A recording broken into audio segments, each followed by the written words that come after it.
إن الحمد لله نحمده ونستعينه ونستغفره ونعوذ بالله من شرور أنفسنا ومن سيئات أعمالنا من يهده الله فلا مضل له ومن يضلل فلا هادي له وأشهد أن لا إله إلا الله وحده لا شريك له وأشهد أن محمدا عبده ورسوله أما بعد فإن خير الحديث كتاب الله وخير الهدي هدي محمد صلى الله عليه وسلم وشر الأمور محدثاتها وكل محدثة بدعة وكل بدعة ضلالة وكل ضلالة في النار.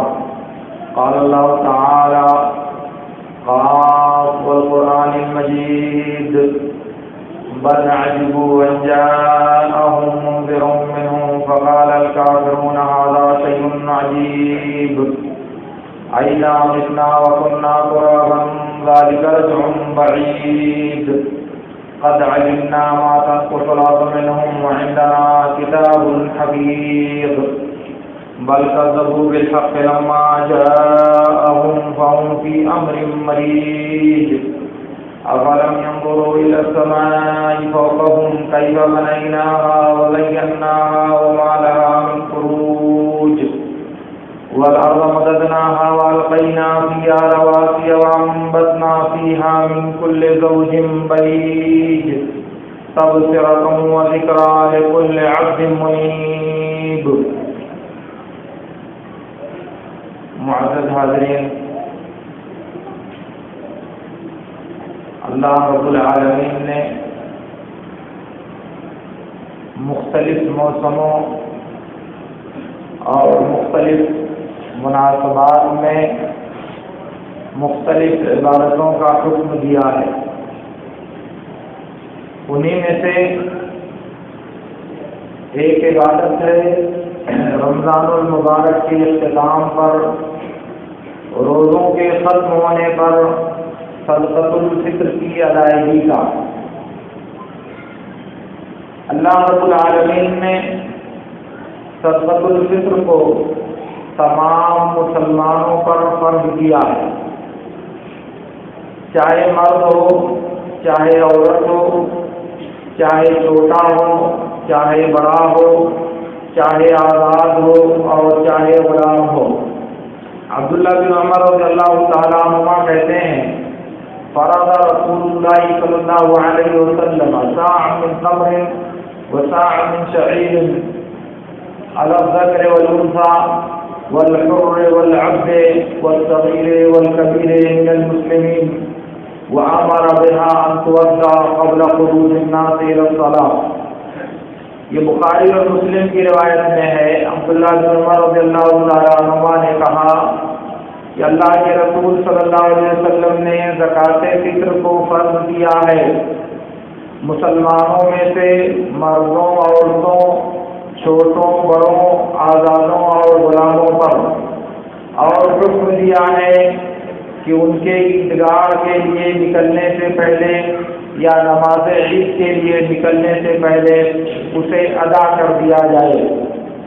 تو صدقۃ الفطر ایک مخصوص صدقہ ہے جو اللہ رب العالمین نے تمام مسلم جانوں پر فرض کیا ہے. اس لیے زکوٰۃ فطر کی فرضیت کے لیے نصاب کا مالک ہونا، اس کے پاس مال کا سال بھر موجود ہونا اور اس کے لیے دیگر شرائط جو زکوٰۃ میں پائی جاتی ہیں وہ صدقۃ الفطر میں نہیں پائی جاتی. اس لیے عید کا چاند نظر آنے کے بعد اور عید کے لیے نکلنے سے پہلے، گویا کہ مغرب کے بعد سے لے کر کے نماز عید کے لیے عیدگاہ جانے سے پہلے یہ صدقۃ الفطر کی ادائیگی کا وقت ہے. عبداللہ بن عباس رضی اللہ تعالیٰ عنہما کہتے ہیں اللہ کے رسول صلی اللہ علیہ وسلم نے فرض رسول اللہ صلی اللہ علیہ وسلم زکاۃ الفطر طہرۃ للصائم من اللغو والرفث وطعمة للمساکین. وأمر بها أن تودع قبل خروج الناس إلى الصلاة فمن أداها قبل الصلاة فهي زكاة مقبولة ومن أداها بعد الصلاة فهي صدقة من الصدقات۔ اللہ کے رسول صلی اللہ علیہ وسلم نے زکوٰۃ فطر فرض کیا ہے۔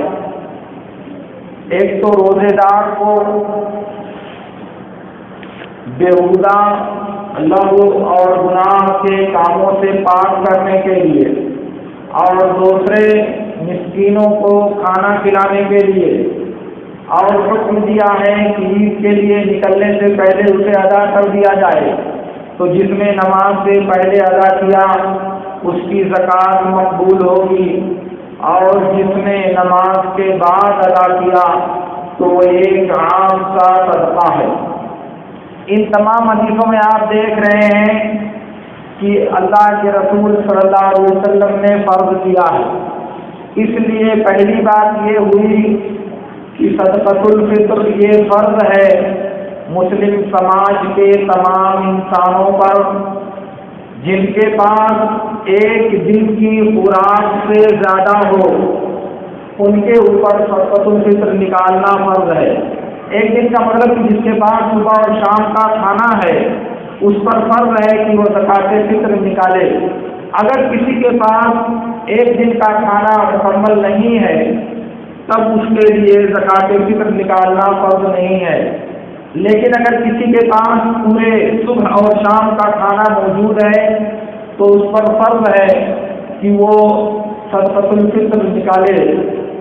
اور صدقۃ الفطر گھر کے ذمہ دار پر، مالک پر اور سرپرست پر فرض ہے۔ بیہقی اور دارقطنی وغیرہ کی روایت میں ہے کہ اللہ کے رسول صلی اللہ علیہ وسلم نے زکوٰۃ فطر کو فرض کیا، مرد پر، عورت پر، چھوٹے پر اور بڑے پر، آزاد پر اور غلام پر، اور کہا کہ یہ اس شخص پر واجب ہے جو ان کے خرچ اور نفقے کا ذمہ دار ہو، وہی علامت قانون، جس کا نفقہ جس کے ذمہ ہے، جو جس کی کفالت کا ذمہ دار ہے، اسی پر فرض ہے کہ وہ اس کی طرف سے صدقہ فطر نکالے۔ تو صدقہ فطر سب پر فرض ہے، لیکن سب کی طرف سے وہ نکالے گا جو ان لوگوں کی کفالت اور پرورش کا ذمہ دار ہے۔ اور اس کا افضل وقت ہے چاند نکلنے سے لے کر عید کے لیے جانے سے پہلے، البتہ 2 دن یا 3 دن۔ 2 دن یا 3 دن کا مطلب یہ ہے کہ اگر چاند 29 کو ہوا تو 2 دن، اور اگر چاند 30 کو نکلا تو 3 دن پہلے صدقۃ الفطر ادا کرنا جائز ہے، یعنی 28 کو، 29 کو اور 30 کو، ان 3 تاریخوں میں صدقۃ الفطر ادا کرنا جائز ہے۔ وجہ اس کی اصل میں یہ ہے کہ اسے صدقۃ الفطر کہا جاتا ہے، افطار کا صدقہ، روزہ توڑنے کا صدقہ، مگر اس سے 1-2 دن پہلے اس لیے کہنا جائز ہے کہ بخاری کی روایت میں ہے، عبداللہ بن عمر رضی اللہ تعالیٰ عنہما کہتے ہیں کہ ہم اللہ کے رسول صلی اللہ علیہ وسلم کے زمانے میں صدقۃ الفطر کو 1 دن اور 2 دن پہلے بھی ادا کیا کرتے تھے، اور یہی روایت موطا امام مالک میں ہے کہ 2 دن اور 3 دن پہلے ہم ادا کیا کرتے تھے۔ نافع یعنی عبداللہ بن عمر کے آغاز کردہ غلام کہتے ہیں کہ عبداللہ بن عمر رضی اللہ تعالیٰ عنہما اپنے تمام گھر والوں کی طرف سے زکوٰۃ ادا کرتے تھے، حتیٰ کہ میرے بچوں کی طرف سے بھی آپ ادا کرتے تھے۔ اور جب امام کا محصل زکوٰۃ فطر وصول کرنے والا بیٹھتا تھا تب آپ زکوٰۃ فطر ادا کرتے تھے۔ کب بیٹھتا تھا؟ کہ عید سے 2 دن یا 3 دن پہلے۔ اس لیے اس حدیث کی وجہ سے چاند دیکھنے سے 1 دن یا 2 دن پہلے صدقۃ الفطر ادا کرنا جائز ہے، لیکن اگر کسی نے 4 دن، 5 دن، 6 دن، 7 دن پہلے ادا کر دیا تو اس کا صدقۃ الفطر ادا نہیں ہوگا۔ لکھ لیجیے آپ، آدھے رمضان کو، 10ویں رمضان کو، رمضان کے شروع میں، رمضان کے بیچ میں، کبھی بھی اگر آپ نے 27 سے پہلے صدقۃ الفطر ادا کیا ہے تو پھر آپ دوبارہ ادا کیجیے، آپ کا صدقۃ الفطر ادا نہیں ہوا ہے۔ صدقۃ الفطر کی فرضیت کا اصل وقت چاند ہونے کے بعد ہے، اسی وقت دیا جائے، مگر اللہ رب العالمین نے رخصت دیا ہے 2 دن یا 3 دن کی، اب ہم نے اس سے پہلے ادا کر دیا، یہ صدقۃ الفطر نہیں ہوا۔ جیسے فرض کیجئے ظہر کی نماز کا وقت ہوتا ہے زوال شمس تک، زوال شمس کے بعد ظہر کی نماز پڑھنا جائز ہے۔ اب اگر زوال شمس سے پہلے نماز پڑھ لی گئی تو ظہر کی نماز ہو جائے گی۔ اسی طرح صدقۃ الفطر کی ادائیگی کا وقت ہے چاند دیکھنے کے بعد، مگر شریعت نے چاند دیکھنے سے 2 دن پہلے رخصت دیا ہے، تو جو شریعت نے رخصت دیا ہے اتنا ہی ہمارے لیے جائز ہے، اس سے زیادہ کرنا ہمارے لیے جائز نہیں ہے۔ اب اگر کوئی اس سے پہلے ادا کرتا ہے تو ادا کرتا رہے، زندگی بھر ادا کرتا رہے، لاٹھی لے کر کے ادا کرتا رہے، لیکن کوئی فرق نہیں پڑنے والا ہے، اللہ تعالیٰ کے یہاں صدقۃ الفطر ادا نہیں ہوگا۔ اللہ کے دین پر عمل اللہ کی بتائی ہوئی تعلیمات اور اس کی شریعت کی وجہ سے ہوتا ہے، دادا گیری اور بدتمیزی سے اس پر عمل نہیں ہوتا۔ ہم کرتے کریں گے، ہم کرتے رہے ہیں، ہم کو کوئی روکنے والا نہیں، چلو آپ کون روکتا ہے؟ کوئی نہیں روکنے والا آپ کو ہے، مگر آپ یہ جان لو اور لکھ لو، میں بتا رہا ہوں آپ کو کہ آپ کے نام اعمال میں 0 لکھا رہے گا، کیونکہ اس عبادت کے خانے میں نفی رہے گی، کیونکہ آپ نے وقت پر ادا نہیں کیا، وقت سے پہلے جو عبادت ادا کی ہے وہ عبادت نہیں مانی جاتی۔ بہرحال میں عرض یہ کرنا چاہ رہا تھا کہ صدقۃ الفطر کی ادائیگی کا جو وقت ہے وہ وقت اصل میں چاند دیکھنے کے بعد ہے، مگر اللہ رب العالمین نے 2 دن پہلے ادا کرنے کی رخصت دیا ہے، جیسا کہ صحیح بخاری وغیرہ کی روایت میں ثابت ہے۔ اس لیے عید سے 2 دن پہلے بھی اگر صدقۃ الفطر ادا کر دیا جائے تو کافی ہوگا، مگر ہم اپنی مرضی سے اس سے بھی آگے کر لیں تو اس کے ذمہ دار ہم خود ہوں گے، اللہ رب العالمین اس کا ذمہ دار نہیں ہوگا۔ تیسری بات یہ ہے کہ صدقۃ الفطر کی فرضیت کا جو مقصد اللہ کے نبی صلی اللہ علیہ وسلم نے بیان فرمایا ہے، جیسا کہ سنن ابی داؤد وغیرہ کی روایت میں ہے، 2 مقصد ذکر کیا ہے۔ تحرۃ للصائم من اللغو والرفث وطعمۃ للمساکین۔ پہلی حکمت تو کچھ لوگوں میں پائی جاتی ہے اور بہت سے لوگوں میں ایسا ہو سکتا ہے کہ نہ پائی جائے۔ کیا؟ روزے دار کو لغو، بیہودہ اور گناہ کے کاموں سے پاک کرنے کے لیے، گویا کہ صدقۃ الفطر روزے دار انسان سے دوران روزہ جو کمی، کوتاہی، غلطی، بھول چوک اور گناہ سرزد ہوتا ہے، ان گناہوں کا کفارہ اور ان کو مٹانے کا ذریعہ ہے صدقۃ الفطر۔ لیکن میں نے کہا کوئی آدمی بہت زیادہ مریض ہے جس کے شفا یابی کی امید نہیں ہے، کوئی آدمی بہت زیادہ بڈھا ہے تو روزہ تو نہیں رکھے گا، لیکن پھر بھی اس پر صدقۃ الفطر فرض ہے، کیونکہ اس میں روزے کی صدقۃ الفطر کی 2 حکمت پائی جاتی ہے، اور وہ ہے طعمۃ للمساکین، مسکینوں کو کھانا کھلانے کے لیے۔ صدقۃ الفطر کا پہلا مقصد روزے دار کی بیہودہ اور گناہ کے کاموں سے پاکی ادا کرنے کے لیے، اور دوسرا مقصد مسکینوں کی خوراک اور ان کے کھانے کا انتظام کرنے کے لیے۔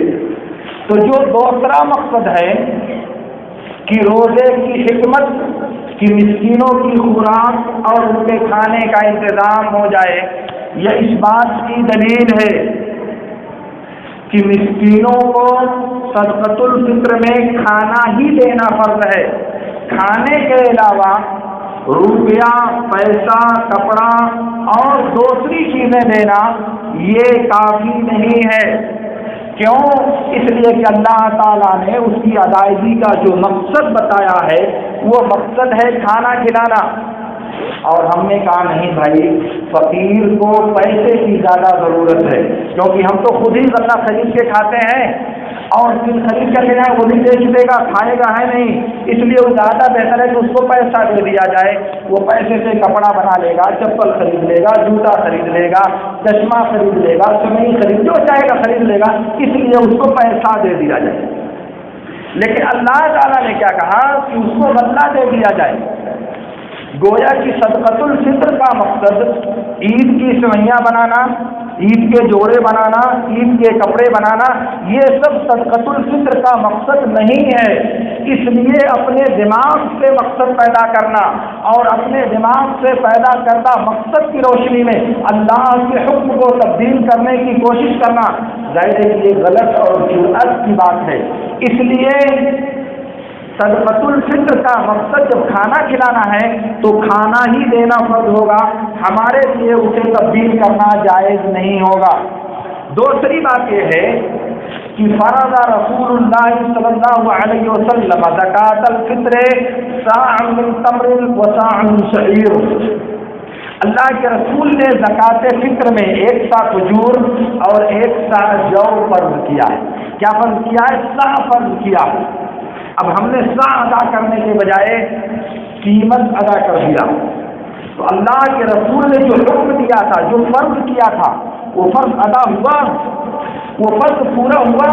نہیں ہوا، کیونکہ اللہ کے رسول کہہ رہے کہ صاع دو، ہم کہتے ہیں نہیں ہم نے روپیہ دیا، تو روپیہ اور صاع دونوں ایک ہی چیز ہے۔ ظاہر ہے کہ کم سے کم یہ حکم ہے، یہ مسئلہ ہے کہ ہم نے اللہ نے جو حکم دیا تھا اس حکم کو پورا نہیں کیا۔ اس سے زیادہ خطرناک بات یہ ہے کہ اللہ تعالیٰ کہتا ہے کہ تم صدقۃ الفطر میں کھانا دو۔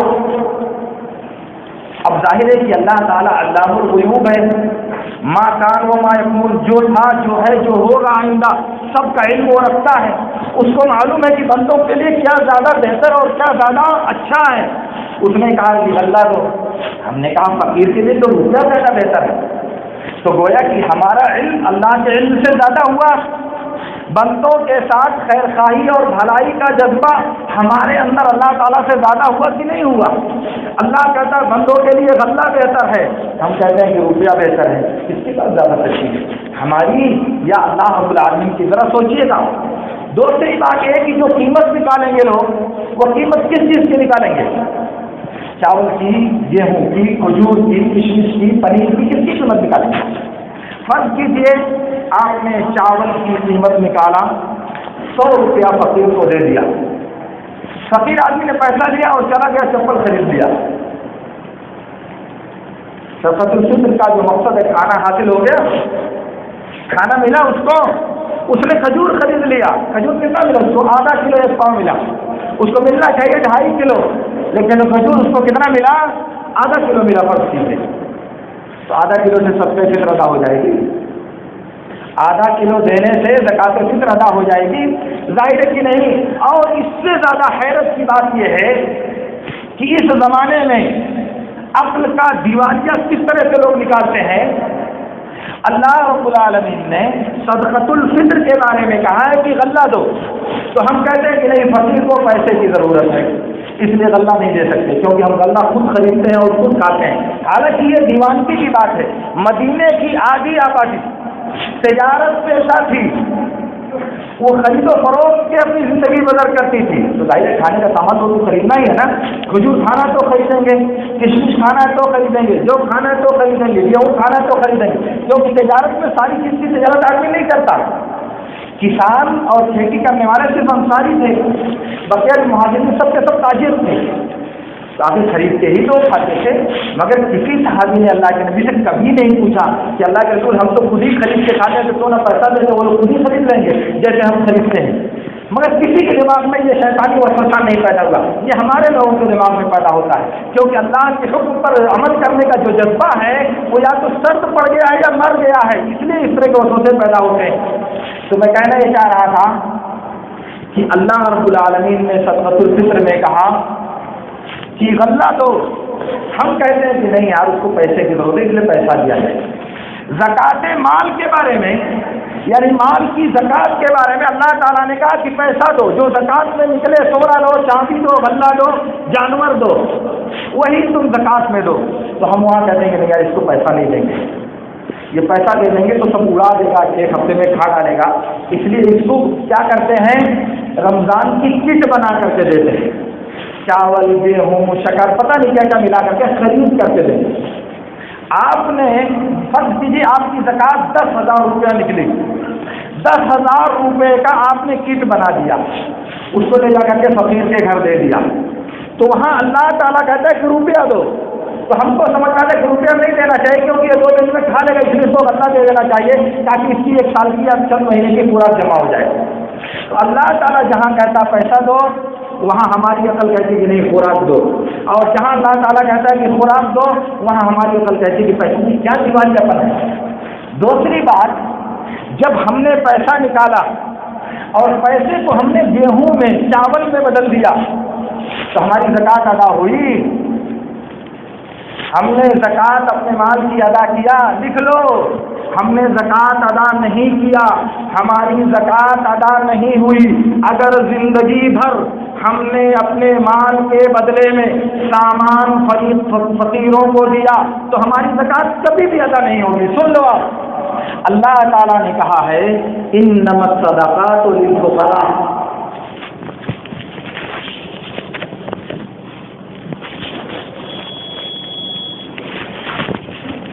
میرے دوستوں میں عرض کر رہا تھا اللہ رب العالمین نے کہا کہ زکوٰۃ فقیروں اور مسکینوں کو دیا جائے، یہ لام یہاں تملیغ کے لیے ہے، یعنی فقیروں اور مسکینوں کو اس کا مالک بنا دیا جائے، ان کے حوالے کر دیا جائے۔ اب ہم نے روپیہ نکالا، روپیہ پہنچا فقیر کے ہاتھ میں، وہ تو ہم نے خود ہی استعمال کر لیا، گیہوں خرید لیا، جوڑا خرید لیا، کپڑا خرید لیا، سوٹ خرید لیا، تو ہم نے خود اپنی زکوٰۃ کا استعمال کیا، زکوٰۃ ادا نہیں ہوگی کیونکہ ہم نے اپنے مال کا مالک فقیر کو نہیں بنایا۔ اس لیے زکوٰۃ کے صحیح ہونے کے لیے، زکوٰۃ کی ادائیگی کے درست ہونے کے لیے شرط یہ ہے کہ وہ مال جو زکوٰۃ میں نکلے فقیر کو اس کا مالک بنا دیا جائے۔ آج ہم نے گیہوں کاٹا، گیہوں ہماری زکوٰۃ میں 1 کنٹل فرض ہوئی، ہم پر فرض ہے کہ وہ گیہوں فقیر کے ہاتھ میں دیں۔ اگر ہم نے کہا یار چھوڑو کیا کریں گے، ہمارے پاس خود ہی کھانے کو کم ہم ہی خرید لیتے ہیں، پیسہ دے دیتے ہیں، 2,000 میں دکھ رہا ہے 2,500 دے دیتے ہیں، زکوٰۃ ادا ہوگی؟ نہیں ادا ہوگی۔ ہمارے پاس بکری ہے، بکری کا 6 مہینے کا بچہ زکوٰۃ میں فرض ہوا، ہم نے کہا ایک بکری نکل جائے گی، چلو بکری کا دام دے دیتے ہیں، 5,000 روپیہ دے دیتے ہیں، زکوٰۃ ادا ہوگی؟ کبھی نہیں ادا ہوگی۔ کیوں؟ اس لیے کہ زکوٰۃ نکالنے کے بعد اس زکوٰۃ کا مالک فقیر کو بنانا ضروری ہے۔ جب تک اس مال کا مالک آپ اس کو نہیں بنائیں گے تب تک آپ کی زکوٰۃ ادا نہیں ہوگی۔ بہرحال بات دوسری طرف چلی گئی، میں کہنا یہ چاہ رہا تھا کہ صدقۃ الفطر میں غلہ یعنی صاع بھی نکالنا ضروری ہے، اور وہ تمام چیزیں چلیں گی جو طعام کھانے کی ضرورت کو پوری کرتی ہیں، اس لیے کھانا ہی نکالنا ضروری ہے، قیمت دینا جائز نہیں ہے، اور جو لوگ صدقۃ الفطر قیمت کے ذریعہ ادا کرنے کی کوشش کرتے ہیں ان کی صدقۃ الفطر ادا نہیں ہوتی۔ اس لیے اللہ کے رسول کے حکم کے مطابق ہمیشہ صاع ادا کرنے کی کوشش کرنی چاہیے۔ اور ایک اور بات کہ صدقۃ الفطر کا جو مصرف ہے وہ صرف اور صرف ایک ہے، اور وہ ہے تو مثلاً للمساکین، مسکینوں کی خوراک کا انتظام کرنے کے لیے۔ اس لیے صدقۃ الفطر کو مسلمانوں کے فقیروں کے علاوہ کسی دوسری جگہ پر دینا، کسی دوسری جگہ پر خرچ کرنا، کسی دوسری جگہ تک پہنچانا، اس سے ہمارا صدقۃ الفطر ادا نہیں ہوگا۔ کتنی ہی اچھی جگہ پر آپ لگا دو، کتنی ہی بہتر جگہ پر آپ دے دو، اگر وہ مسکین نہیں ہے تو وہاں دینے سے ہماری صدقۃ الفطر ادا نہیں ہوگی۔ لکھ لو میرے دوستو، صدقۃ الفطر کا جو مصرف میرے نبی نے متعین کیا ہے وہ فقیر اور محتاج، اس تک ہم نے پہنچایا ہماری زکوٰۃ ادا ہوگی، اس تک نہیں پہنچایا ہم نے کسی دوسری جگہ، بہت اچھی جگہ ہے وہاں دے دو بہت ثواب ملے گا، ارے وہاں دے دو بہت نیک کام کی جگہ ہے، کوئی فرق نہیں پڑتا ہے، آپ بہتر ہونے کی جگہوں پر، لیکن صدقۃ الفطر آپ کا ادا نہیں ہوگا۔ دوسری بات، ہمارے دماغ میں جو سمجھ میں آتا ہے کہ یہ بہت اچھی جگہ ہے، یہ بہت نیکی کی جگہ ہے، وہاں اپنی جیب سے ادا کرو بھائی، وہاں اپنے مال سے اور اپنی جیب سے آپ اپنے ذاتی پیسے سے ادا کیجیے، صدقۃ الفطر سے ادا کرنے کی کیا ضرورت ہے؟ جو بھی ضرورت، جو بھی دین کا کام جو بھی شریعت کا مصرف آپ کو سمجھ میں آتا ہے وہاں آپ اپنے پیسے سے، اپنی جیب سے، اپنے خرچ سے اور اپنی کمائی ہوئی دولت سے خرچ کیجیے، آپ کو کسی نے نہیں روکا، مگر اللہ نے جو متعین کیا ہے اس کو بدلنے کی کوشش مت کیجیے۔ اللہ رب العالمین سے میری دعا ہے کہ اللہ رب العالمین ہمیں ان باتوں کو سمجھنے اور ان میں سے بہترین باتوں پر عمل کرنے کی توفیق عطا فرمائے۔ وآخر دعوانا ان الحمد للہ رب العالمین۔ اقول لكم ما تسمعون واستغفر الله لي ولكم۔